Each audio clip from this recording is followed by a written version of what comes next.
For staying with us, and we have been tackling with our guests the benefits of the multiple deals that President Bola Tinubu struck in faraway India during the just concluded G20 summit.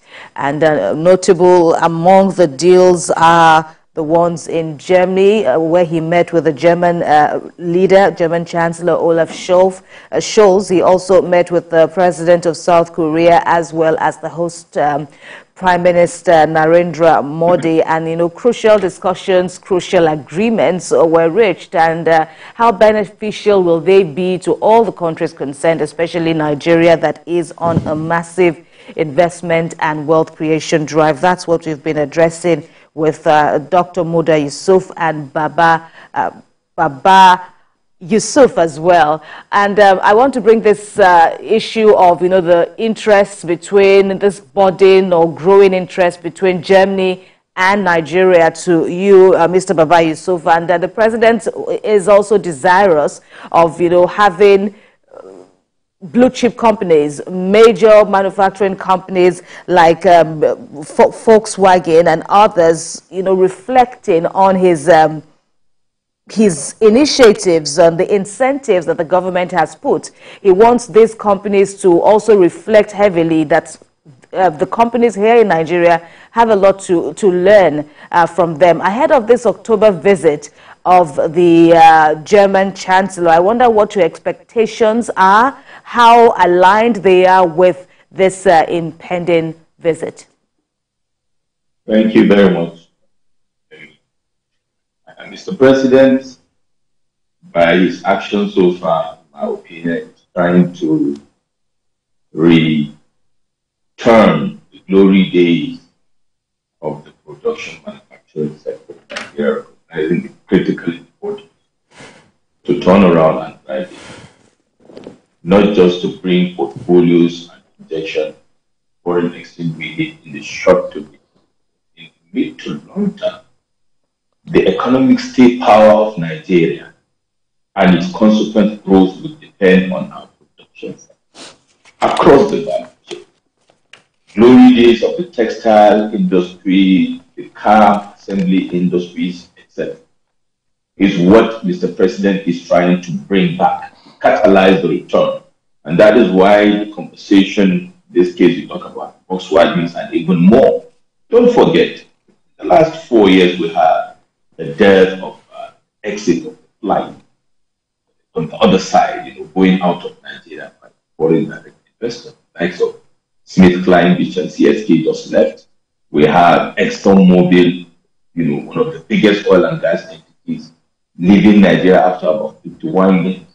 We had ShopRite that came and set up shop, employed labor, and had to leave. So Mr. President wants to revert that immediately, and not just from the point of view of injecting capital for the short term, but for the long term, in terms of our critical infrastructure and production sector. So I'm very excited with this discussion.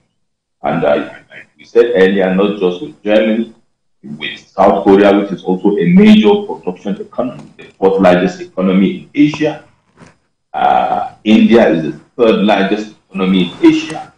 Germany is the largest economy in Europe. Yeah. We have, you will have United Arab Emirates, the fourth largest economy in the Middle East. So Mr. President wants to, within the last 1 week, has taken major strides to achieve major milestones. He needs the big numbers, and he needs the big numbers to set up the foundation and the pillar for this administration, socio-economic drive. Importantly, with regards to security, Germany and South Korea and India have critical technology needed to drive and turn around our insecurity situation.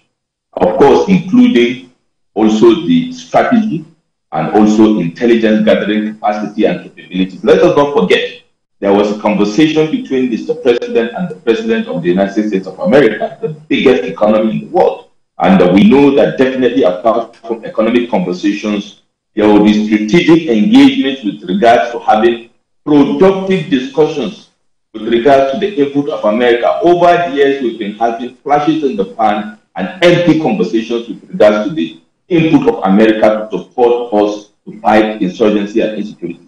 I believe Mr. President will have discussions so that we can have a sure-footed engagement moving forward with regards to investment. And while we are at it, let us not just be more focused on the dollar-naira conversation. The strategic investment in terms of security, in terms of foreign relations are very critical. And I dare say foreign relations is the next for any nation's progress in terms of security, in terms of investment and trade, in terms of economic diplomacy, and our stance, in the Committee of Nations. We saw what happened yesterday in the United States of America. Just 1 to 2 hours conversation turned around, an issue that looked as if it was not going to work. How you are respected depends, it's a factor of how you present yourself. And that starts with your leader. And that is what Mr. President does. The next thing is for us to come back home and put our house in order in terms of our behaviors, in terms of our dispositions, and in terms of how we run our public service and the security agency. Reforms with regards to law and regulation enforcement are very critical, because without this fight against corruption, everything will go down the drain. I don't think Mr. President wants to make this major leap and major investments in terms of his administration promise and let it go down the drain. Now, talking about the good old days, I'd like to stay with you, Baba Yusuf in Abuja. You talked about the good old days, and then when we look at the Volkswagen Beetle, the vintage Volkswagen Beetle, I remember growing up, my dad bought it for 3,500 naira. At that, back in, I think in 1988 or thereabout.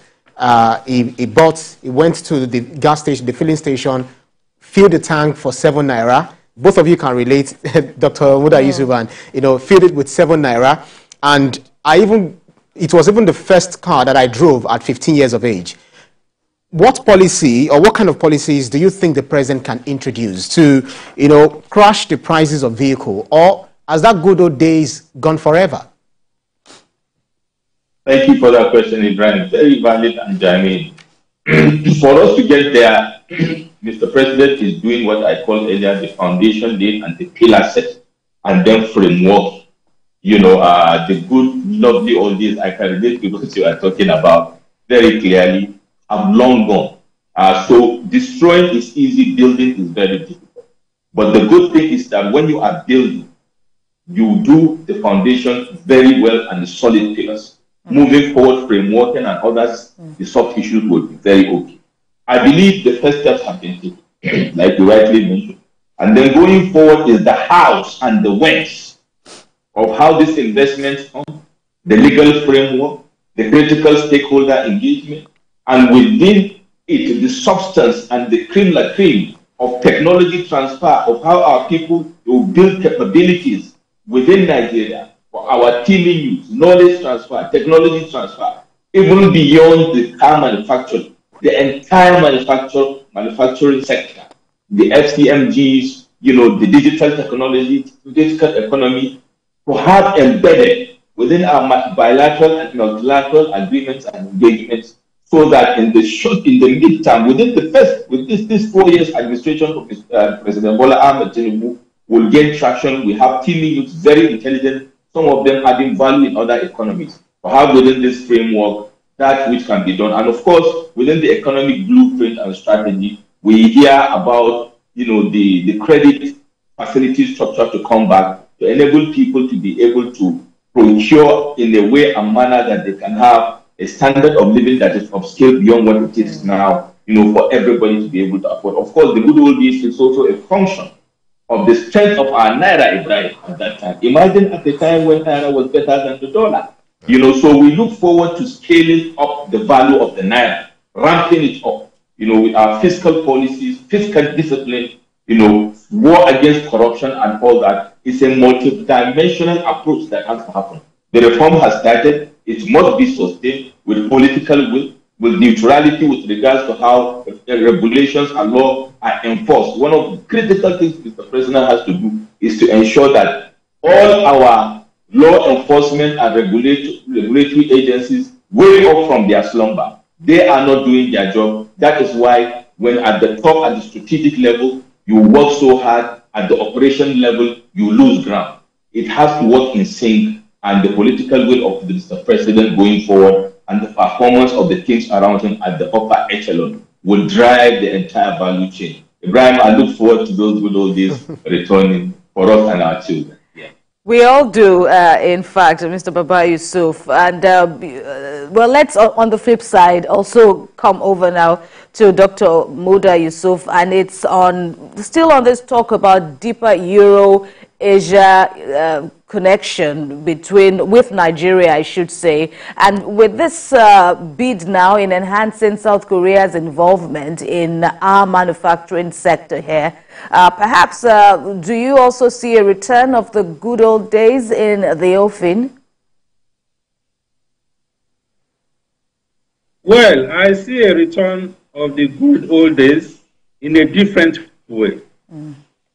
Because I don't see a return of a situation where you buy a car for 3,500. That is long gone. I think what we can be dealing with, or what we can be talking about, is how to, stabilize the macroeconomic environment. Because we found ourselves in this situation because we have not properly managed our macroeconomic environment.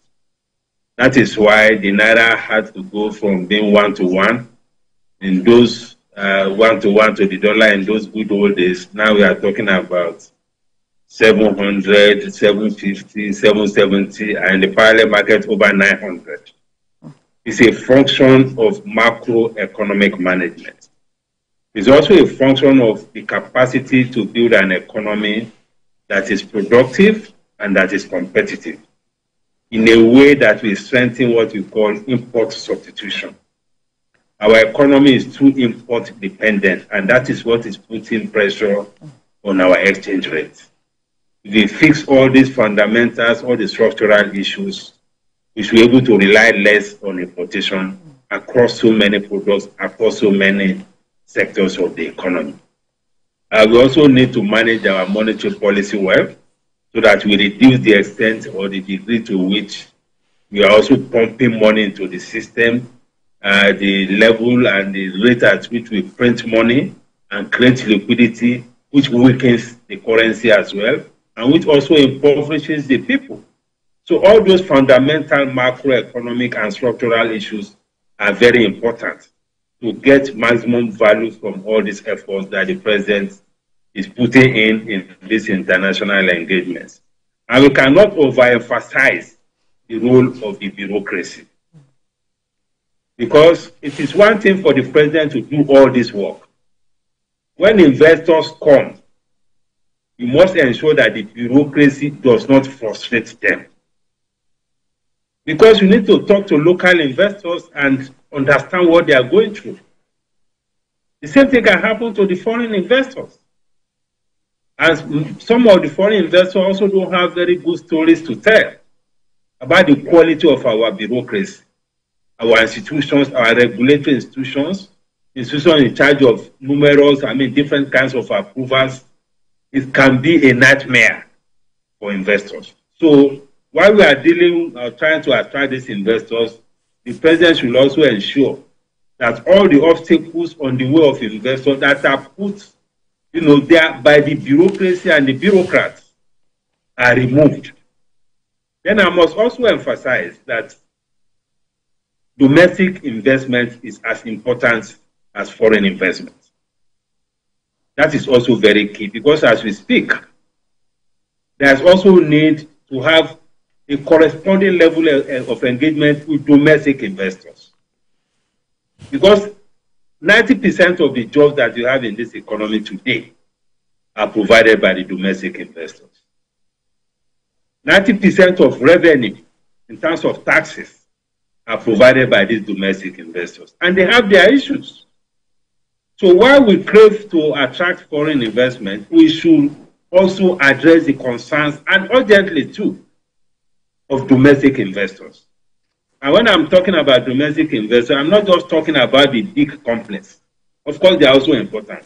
I'm also talking about the small SMEs, the informal sector. These are the pillars of the economy. These are the supporters. These are the people that are making the economy very resilient.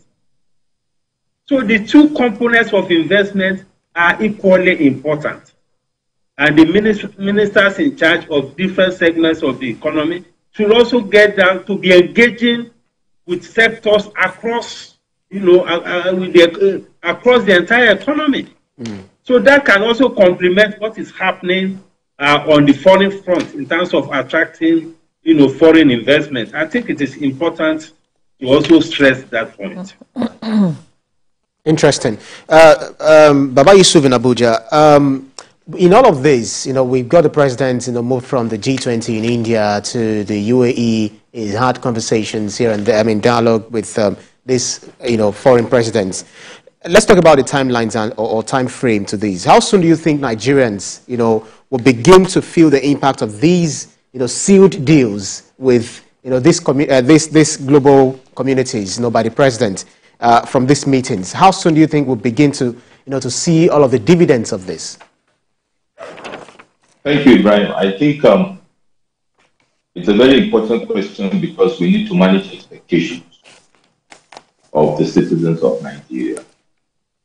The quick win here is the confidence building and trust building mechanisms that have been put by the. So what will happen is we will have what I call the intangible values, which may manifest in the tangible. First of all, in our capital market, to show up the confidence of even the existing investors, even within the capital market.